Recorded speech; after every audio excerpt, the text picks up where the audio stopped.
British আমল থেকে ঝালকাঠির লবণ দেশ জুড়ে বেশ পরিচিত ছিল। বর্তমানে দেশের বিভিন্ন অঞ্চলে আধুনিক প্রযুক্তির লবণ উৎপাদনকারী কোম্পানিগুলোর সঙ্গে আর্থিক দিক দিয়ে পাল্লা দিয়ে উঠতে পারছে না এখানকার মিল মালিকরা। এতে করে চলতি বছরে বন্ধ হয়ে গেছে পশ্চিম ঝালকাঠির ১৩টি লবণ মিল। কর্মসংস্থান হারিয়ে বেকার হয়ে পড়েছে কয়েকশো লবণ শ্রমিক। দক্ষিণের জেলা ঝালকাঠি শহরের বুক চিরে বয়ে গেছে বাসন্ডা নদী। এর দুপারে প্রাচীন আমলে গড়ে উঠেছিল ২০টিরও অধিক সনাতন পদ্ধতির লবণ মিল।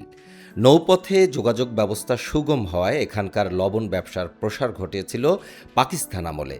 কক্সবাজারের লবণ চাষিদের কাছ থেকে কাদা লবণ নৌপথে এনে এখানকার শ্রমিকরা পরিশোধন করে আয়োডিন মিশিয়ে তা বাজারজাত করে থাকে।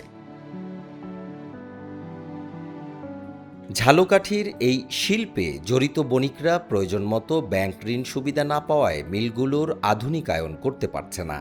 অর্ধশত মিলের মধ্যে টিকে আছে মাত্র 7টি মিল।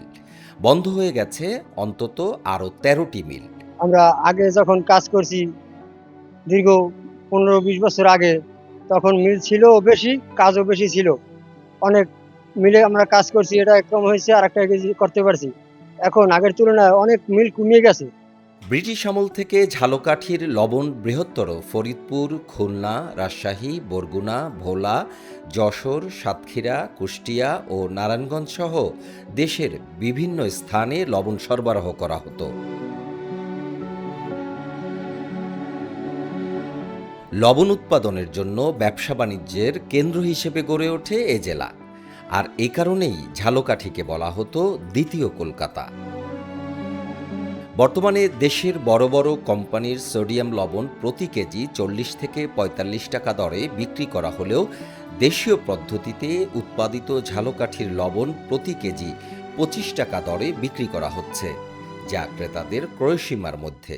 আর মিলে মালও নাই বেশি, চায়নাদের লবণ টবণ আসার কারণে এই মিলগুলো ধ্বংস হয়ে গেছে। এই মিলে কোনো এখন বর্তমানে চাহিদা নাই, অনেকেই বন্ধ করে দিয়েছে, প্রায় অনেকে লস করছে। এদিকে লবণের মান ঠিক রাখতে নিয়মিত কারখানাগুলো পরিদর্শন করা হয় এবং সনাতন পদ্ধতির মিলগুলো আধুনিক করার উদ্যোগ নিলে সাধ্যমতো সব ধরনের সহায়তার কথা জানান বেসিক কর্মকর্তারা। এছাড়াও এই লবণ মিলগুলোর কিছু আর্থিক সংকট রয়েছে।